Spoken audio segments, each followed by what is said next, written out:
Welcome to the newsroom. I'm Simisola Digun.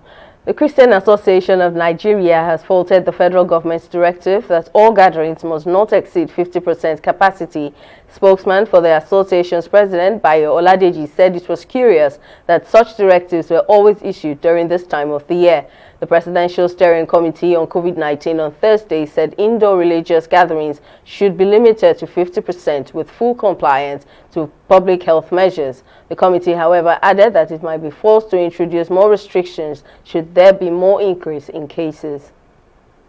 The management of Arik Air has dismissed at least 10 of its pilots for embarking on industrial action without due notice. Spokesman of the airline, Banji Ola, said though the strike action affected operations of the airline, he added that the strike action was staged without recourse to lay down procedures. Meanwhile, the airline's receiver manager, Camilo Omokide, expressed the hope that the company may eventually settle with the pilots.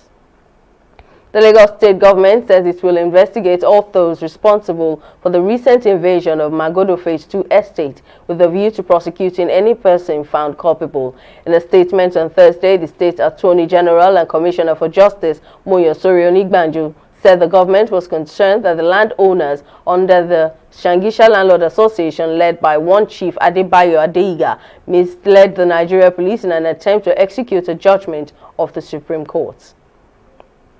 As part of efforts to vaccinate 50% of the population in the ongoing nationwide mass vaccination against COVID-19, the Ogun State government, in conjunction with the World Health Organization, has commenced a campaign to vaccinate people living with HIV/AIDS. Speaking on the strategic vaccination, the Commissioner for Health, Tomi Koka, said the move was an integrated service which allowed the government to integrate HIV into the COVID-19 vaccination. Koka said since the people living with HIV had compromised immunity, given their susceptibility to infections, it was important to provide them the vaccine to avoid unnecessary mortality.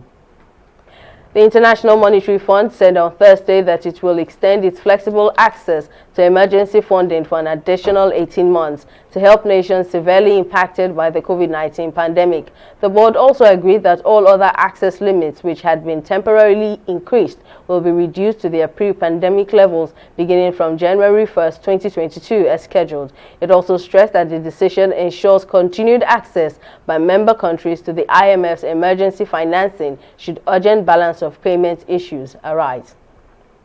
Uganda has charged 15 people, including a pregnant woman, with terrorism charges over their alleged role in recent attacks blamed on a rebel group, police said on Friday. The country was hit by a series of bombings in October and November that killed 5 people and injured dozens of people. The Ugandan police spokesman says all 15 suspects were involved in the 4 bombings and will remain in custody until January 13, when they will appear in court again. In sports, Crystal Palace forward Wilfred Zaha has been included in Ivory Coast squad for next month's Africa Cup of Nations finals in Cameroon. The 29-year-old refused to join the team at their last gathering in November, although coach Patrice Baumel included him in the squad for the tournament, which gets underway on January 9 in Cameroon. The Ivory Coast will open their campaign against Equatorial Guinea on January 12, 2022, followed by further group games against Sierra Leone and Algeria. That's it at this time on the newsroom. Join us again for more updates.